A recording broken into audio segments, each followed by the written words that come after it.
السلام علیکم۔ محمد حنیف نجم عشا Pakistani YouTube channel کی طرف سے پڑھتے رہو درود مومنو، ڈیوٹی یہی تو ہے۔ پڑھتے رہو درود مومنو، ڈیوٹی یہی تو ہے۔ سارے جہاں کی مومنو، بیوٹی یہی تو ہے۔ تو پیارے پاکستانیوں، آئیے ہم سب مل کر اپنے پیارے آقا حضرت محمد صلی اللہ علیہ وآلہ وسلم پر درود شریف پڑھتے ہیں۔ صلی علی نبینا، صلی علی محمد، صلی علی شفیعنا، صلی علی محمد۔ پیارے پاکستانیوں، آج کی ویڈیو میں ہم بات کریں گے سجدہ تلاوت پر، یعنی جو قرآن پاک کے اندر سجدے ہیں وہ کتنے ہیں، کیسے ادا کرنے ہیں اور کرنے کا طریقہ کیا ہے، یہ سارا کچھ اس پر بات کریں گے۔ تو سب سے پہلے یہ قرآن پاک میں جو آیات ہیں 14، یعنی 14 آیات ایسی ہیں جنہیں پڑھنے کے بعد سجدہ کرنا واجب ہے، یعنی سجدہ جو ہے فرض نہیں ہے، واجب ہے، یعنی اس کو ادا نہ کرنے کی صورت میں گناہ ہے، اس لیے اسے ادا کرنا چاہیے۔ تو سجدہ تلاوت جو ہے ادا کرنے کا بہترین وقت تو یہی ہے کہ جب آپ تلاوت کریں سجدے آیات، سجدے والی جو ہے اس کو جب آپ تلاوت کریں گے اسی وقت کریں، فوراً کریں۔ لیکن اگر بعد میں بھی کرنا چاہیں تو کر سکتے ہیں، لیکن بہترین یہی ہے کہ فوراً ادا کیا جائے۔ اسی طرح سے اگر آپ باجماعت نماز ادا کر رہے ہیں تو وہاں پر امام صاحب جب سجدہ تلاوت کی آیات جو ہیں کریں گے تلاوت، تو اسی وقت فوری طور پر وہ تلاوت کرنے کے بعد، یعنی سجدے والی جو آیت ہے وہ پڑھنے کے فوراً بعد سجدے میں چلے جائیں گے اللہ اکبر کہتے ہوئے، اس کے پیچھے پیچھے تمام مقتدی بھی۔ اسی طرح سے اگر آپ اکیلے نماز ادا کرتے ہوئے سجدے والی آیت پڑھتے ہیں تو اس وقت بھی آپ جیسے ہی سجدے والی آیت مکمل ہوگی تو آپ فوراً اللہ اکبر کہتے ہوئے سجدے میں چلے جائیں گے، اور سجدے کی 3 تسبیحیں ادا کرنے کے بعد پھر اللہ اکبر کہتے ہوئے کھڑے ہوں گے اور مزید اپنی نماز کو جاری رکھیں گے۔ یہ تو ہو گیا باجماعت طریقہ۔ اس کے بعد اگر آپ اکیلے سجدہ تلاوت کی آیات آپ نے تلاوت کی ہیں، اس آیت کو آپ نے تلاوت کرنے کے بعد فوراً کوشش کرنی ہے کہ سجدہ ادا کیا جائے۔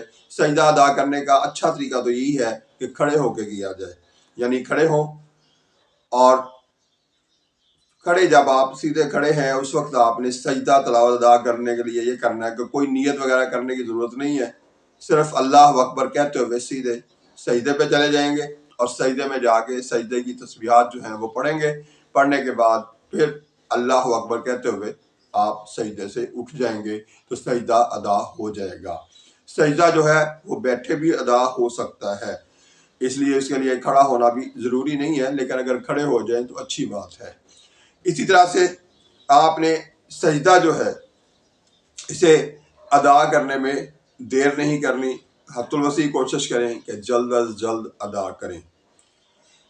سجدہ جو ہے ٹوٹل آیات قرآن پاک میں 14 ہیں، جیسا کہ میں نے پہلے بھی بتایا۔ میں دوبارہ ریویژن اس لیے کر رہا ہوں کہ اچھی طرح سے یہ یاد ہو جائے۔ میں بلکہ عن قریب کسی ویڈیو میں قرآن پاک کی جو مین چیزیں ہیں ان کے تعداد کے بارے میں وہ اس پر بھی ایک ویڈیو بناؤں گا، لیکن یہ یاد کرو، اچھی طرح کر لیں کہ ٹوٹل قرآن پاک میں جو تلاوت کی آیات، وہ سجدے کی جو تلاوت والی آیات ہیں وہ ٹوٹل 14 ہیں، یعنی 14 سجدے ہیں پورے قرآن پاک میں۔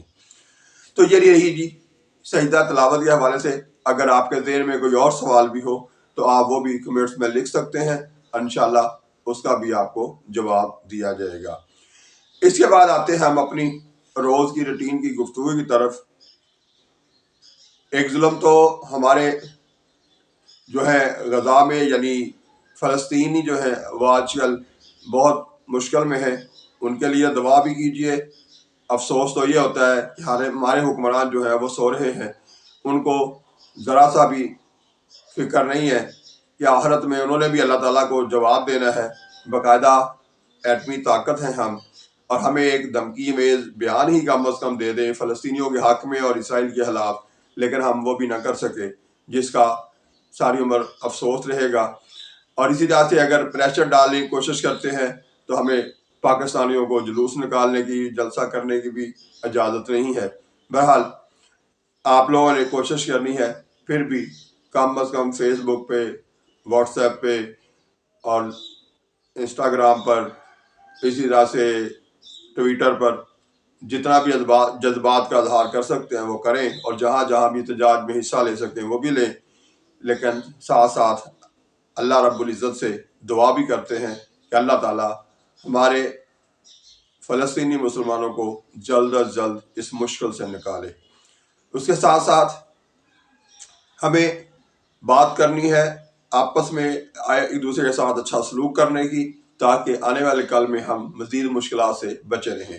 تو میں پہلے بھی کہا کرتا ہوں کہ ہمیں کوشش کرنی ہے آپس میں اونچ نیچ ہو بھی جائے تو اسے فوری طور پر آپس میں ہی سوری کہہ کے، معذرت کر کے، معافی مانگ کے ختم کر لیا جائے تو وہ زیادہ فائدہ مند ہے.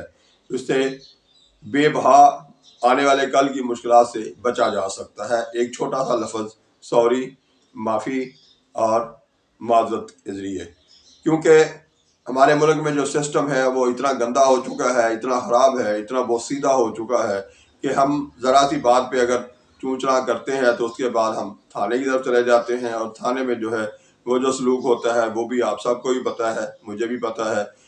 اسی طرح سے پھر تھانے سے آگے بات چلتی ہے تو ہم عدالتوں کی طرف جاتے ہیں.